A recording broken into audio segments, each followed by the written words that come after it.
Hi everybody and welcome to Health Coaching TV, coming to you via video this week. And because I've got an important topic that I want to share, it's quite a personal topic and personal experience that I think is important for many of us to consider in terms of achieving our optimum well-being. And it's all about heavy metals and some of the frustration and insights that I have learned and experienced through our own personal health challenges in our family. It's not something that is talked a lot about. However, most of us carry some form of heavy metals, and they can be quite destructive within the body, especially if our detoxification pathways aren't working very well. According to the World Health Organization, methylmercury is a form of mercury, is a major source of burden in children worldwide. And all forms of mercury are toxic, but we're not told this. And I certainly believe that the body is incredible, and that with the right food and the right environment, it will detoxify naturally, and it has the mechanisms to do that. However, in an ideal world where we don't have stresses and things like that, that can happen. However, for many of us, our stresses aren't low enough and our energy within our body isn't clear enough to be able to detox well. And so it's really important that we are supporting our bodies to be able to detox and to do what it does best, especially in the environment that we live in today. And as you'll hear, I feel that we quite often come into this world carrying a heavy toxic load. Certainly was the case for us, and what we've experienced with our own children. So the purpose is really to give you some awareness, some knowledge. It's not to alarm you, but if you have got an illness or an issue that you can't get to the bottom of and you haven't considered heavy metals, then it might be something that you want to look at. And in particular, mercury. And I'm going to focus on mercury because it is quite common within us. It's one that can easily go undetected, but also can be quite damaging in the body if we allow it to accumulate. And there are many reasons for that, which I'll go into.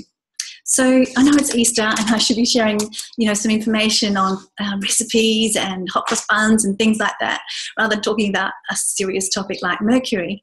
However, we've come off a gentle cleanse, and also a few of us jumped into a new program I created called Replenish to help transition off the cleanse, and also to help those great habits that we formed to solidify. So we kind of really we've done some great work in terms of nourishing our body and helping the body to detox. And so Easter comes along and it can be easy to fall off the wagon. So hopefully this information I'm going to share is going to reinforce all the great choices that we're making and help inspire you and others. And because I know many of us on a daily basis are making great choices, to continue with those great choices that you're making. So first of all, a snapshot of what mercury does in the body. Firstly, it inhibits cellular function. It can grab onto the cell membrane, which is that outer wall of the cell that is very important for helping the transfer and transportation of nutrients into the cell. And it can lead to almost like a shattering on that cellular membrane. And through this process, it also helps rob us of key nutrients. Mercury has a really great affinity in terms that it almost loves sulfur and zinc, and can kick those out from the molecular structure from doing the work that they need to do. And so can rob us of some of these key nutrients that are vital in many different pathways. For example, zinc is really important for our skin and for our immune system. And sulfur, as I'm going to talk a little bit more about, is really important for our detoxification pathways. So through that process, mercury can be linked to disrupting our immune system. It can, one of the biggest things is disrupts our nervous system. And this is really important to understand. So nervous system relates to our overall disposition. So think about anxiety, irritability, mood swings, depression. muscle abnormality, which was the case for us and kind of, I guess, got me onto this journey and the research that I've done.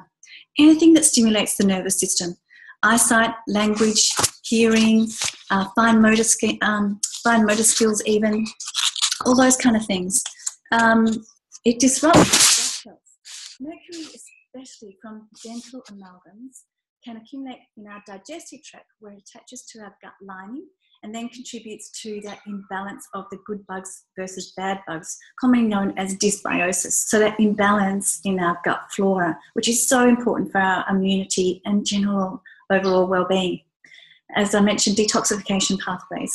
It can disrupt how we actually detox toxins, which are so important to be functioning well in our bodies. It disrupts our brain health and, most importantly, the neurological development in our children. So commonly toxins store in organs and our fat tissue. And for kids, as they don't carry a lot of fat tissue, the brain is a prime suspect. And therefore, the central nervous system is the most vulnerable. So personally, which I will get to more of a story, we did see within our eldest daughter a little bit of anxiety when she was younger. I didn't really think of it as anxiety. She was just shy, and that's normal. A lot of kids are shy. But looking back in hindsight and knowing what I know, perhaps there was something else, such as neurotoxicity, that was going on for her. Metals can also be used by some pathogens. So those bag bugs in our gut can use heavy metals, such as mercury, to strengthen their armory around them, making it really, really hard for them to be penetrated and for them to be brought back into balance within the gut. And the nature of heavy metals also target really important organs, such as our kidneys, liver, the heart, the pituitary and the thyroid glands. And they also increase our risk for developing type 2 diabetes. Overall, mercury has a really strong ability to upset our entire system, which is part of the reason why toxicity symptoms are so difficult to pin down to mercury. And the purpose, again, I'll just reiterate, it's not to alarm you, but it's definitely to make you aware, if you're interested, and perhaps if you have been struggling with an illness or some behaviour that's just not quite right and doesn't fit the picture, that if you haven't considered a heavy metal or mercury testing, it might be something to look at. And I'll talk about how to do that further on. In saying this, I am a great believer that the body and the mind can naturally deal with these toxins and has the mechanisms to do it in an ideal world, in an ideal body. But we're so busy and our stresses can be so much these days that it can be hard for the body's natural detoxification processes to be strong and functioning as well as they can be. There's so many things at play that can be disrupting that as well. So it can take a lifetime, really, to get to that state. So I think it's important that we support our bodies with small steps to daily detoxify, feel better, and continuing our progress of well-being. And the important thing also to know about these heavy metals, in particular mercury, is that unless we detoxify from them, they continue to accumulate and pass on from generation to generation, causing devastated neurological and immune problems along the way. So our story has to do with all of us. We've all got heavy metals, but in particular our daughter, because she presented with the most obvious system that we wanted to deal with. We had a pretty frustrating and challenging time over the years trying to get the bottom of the development of her foot that basically stopped developing when she was 5 years old. And I must say that I had spoken to her and asked her about how she felt about me sharing her story. And she has said it's fine and she's okay with it, and especially if it's going to help other people along the way. So I wouldn't be sharing this otherwise. And her foot is fine now. It's a little bit smaller than the other one, but it's developing, and she is by all means a super healthy and happy girl. But it wasn't always this way, and we've definitely had our challenges, which is a longer story for another time. But through that process, of healing Chloe and getting her her foot developing again, I identified really 4 elements at the heart of her issue, of her foot's development: the functioning of her brain, her high exposure to heavy metals, a leaky gut, and fourthly, microbial infections. And I think they're all interlinked. But I'm going to focus on heavy metals and talk a little bit more about that, in particular mercury, because when we first, and I must say, through the process of her foot, I was told that there was nothing that could be done and, not to worry about it, and she was fine. However, I believed there was a cause, and I wanted to know answers, and I unfortunately found answers by working with different people and also trusting my gut instinct, which I knew that there was more to it. I trusted my gut, and through that process and support from my husband and friends and family, definitely discovered some answers. So I'd encourage you, if you have, an instinct that tells you otherwise, follow it. It's really important. So the testing that we did was through a hair tissue analysis, and we also did stool testing, which discovered the microbial, the imbalance in bugs. The hair tissue analysis first showed that Chloe's heavy metal levels were under the reference range, and there was no real need for concern. Fortunately, we were working with a practitioner who really understood these results, and she understood that there's no room for heavy metals in a body, and especially a developing body. So we started a detox protocol. As we started the protocol, over the course of a year, her levels for heavy metals, and especially mercury, continued to go up. So after a year, they were so high that they were really off the Richter scale in terms of levels of mercury for children. So there was a lot of mercury in her system, and I'll get to where that came from in a little bit. And then it started to come down, and certainly now, we haven't tested for a while, but it was way down and well and truly on the way out, thankfully. So and at the same time, despite her good diet, her nutritional profile for key nutrients was really low. Heavy metals, along with that imbalance of good bugs, can rob the body of those nutrients, which is why those nutrient levels were low. So I just want to share some key facts from the World Health Organization. They say that exposure to mercury, even in small amounts, may cause serious health problems, and it's a threat to the development of the child in utero and early in life. Mercury may have toxic effects on the nervous, digestive and immune system, and on lungs, kidneys, skin and eyes, which I've already referred to. The World Health Organization considers mercury as one of the top 10 chemicals or groups of chemicals of major public health concern. So it really is something to consider. If you've got an illness or something you can't get to the bottom of, definitely go to an experienced practitioner and have some testing done for heavy metals. It's totally worth it. They're much more invasive than we understand. So where do we get these metals from, particularly mercury?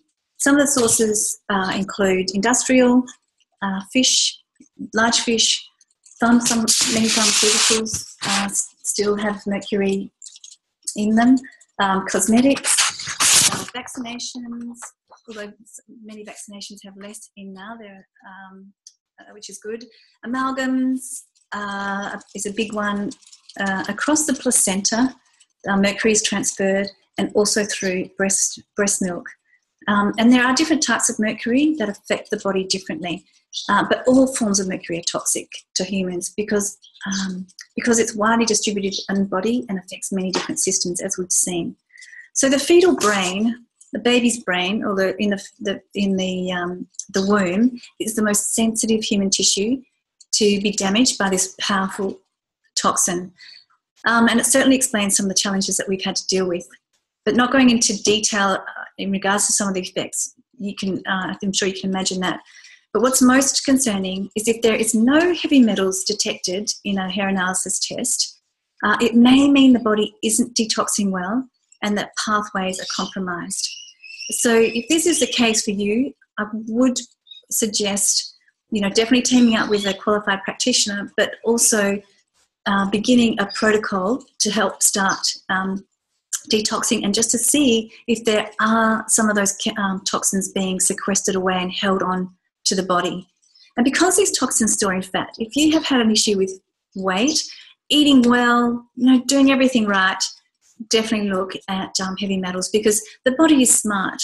It's not going to release these toxins until it feels or it knows that the mechanisms are in place to actually extract them from the body, and which we can do. There are 5 things that I wish I'd known, and I'm going to share with you because I think it would have saved us a lot of time, cost, and potentially angst. Firstly, that the elimination organs have got to be functioning well. For example, the gut, the liver, and the kidneys all need to be functioning, and so that they can detox as well as they can. If there's leaky gut, and it's highly likely that there will be, this needs to be worked on and healed to allow the proper elimination as well. We all detoxify differently, and based on the efficiency of our detox pathways and our nutritional profile, and this also needs to be taken into consideration. Fourthly, they have to be removed gently, and we've got to be patient because it does take time, but it's worth it. And lastly, the major antioxidant molecule important for detoxification is glutathione. It's a major player. So if our glutathione system is inefficient or not working as well, we're also not going to detoxify as well. So glutathione actually binds to the metals to pull them out of the body, but also needs lots of help from different nutrients and enzymes to do this and to eliminate the toxins out. So good nutrition is key, plus having those elimination organs working really well. So now, what we can do. So here's 11 things that we can do to get on top of detox and ensure the body is in a really good, strong, healthy place to detox these things. Firstly, conduct a hair analysis to get a baseline. There is more comprehensive testing available that looks at the different elements and the different types of mercury, but certainly a hair analysis test will give you a baseline to start with. And remember to maybe do a couple over a period of 6 months. Even if there aren't many showing, then start a detox protocol, even if there's just a tiny little bit, and see what happens again in 6 months' time. Remove the source of the exposure, whether it's eating the big fish. Amalgams is a big one. Make sure you go to a qualified dental practitioner to extract amalgams. It's really, really important. Optimizing our diet is also obviously key. So we need to detox foods to get the job done. Antioxidant-rich foods are really important. So, example, blueberries and goji berries. Vitamin C is another great antioxidant. Green tea, that kind of thing. Good fats to help eliminate them. Healthy protein sources and dark leafy greens. So, for example, a morning green smoothie in the morning is a great way to flood the body with nutrients, to support the liver, and to help support the body with that detoxing. Start healing the gut. So adding in good bone stocks, gelatin, zinc is great for healing the gut, aloe vera, prebiotic foods that feed those good bugs, like the green smoothie, garlic, raw vegetables, enzymes, that kind of thing. Enzymes found in the raw vegetables. Chia seeds are also good. And removing the dead foods like processed foods, sugars, packaged foods, inflammatory foods like gluten and dairy are also really important. Sticking to whole, real, natural foods is the key, and feeding those good bugs. Restoring and strengthening kidney and liver health. So foods like avocado, turmeric, dark leafy greens, bitter foods are all good for supporting kidneys and liver. Rocket, dandelion greens, those kinds of bitter foods. And then herbs like milk thistle are also really good. Looking at a specific supplement for liver health. And essential oils like lemon essential oil is fantastic also for helping support the liver and for detoxing the body and breaking down some of those toxins. 6, rebuilding the microbiome. So the good bugs that that getting that population of bacteria and good bugs back into balance with fermented foods like sauerkraut and kimchi, and I've got some great recipes on my website for those foods. If you don't have time, buy some raw, unpasteurized foods. They're readily available now. Or introduce a really good probiotic, really, really important, to help bring those bugs back into balance. 7th, promoting and supporting the detox pathways. So, for example, glutathione, the master antioxidant. And we can do this with sulfur-rich foods, specifically whey protein is good, really high in sulfur.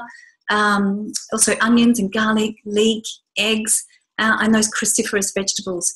A supplement to add in might be something like MSM, which is just sulfur-based. And it's because mercury loves to pair with sulfur, so it's important that we're adding some of these sulfur-rich foods into the diet. And introduce foods that help chelate, like grab onto the mercury and pull it out of the cells, like coriander.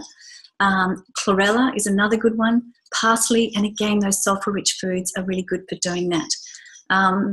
And then also important to have amino acids and some good, healthy protein in the diet to also help with the chelation and pulling those heavy metals out of the system. Fish, red meat, that kind of thing. And another important antioxidant is alpha-lipoic acid, which is found in some vegetables, but the best sources are clean red meat and organ meat.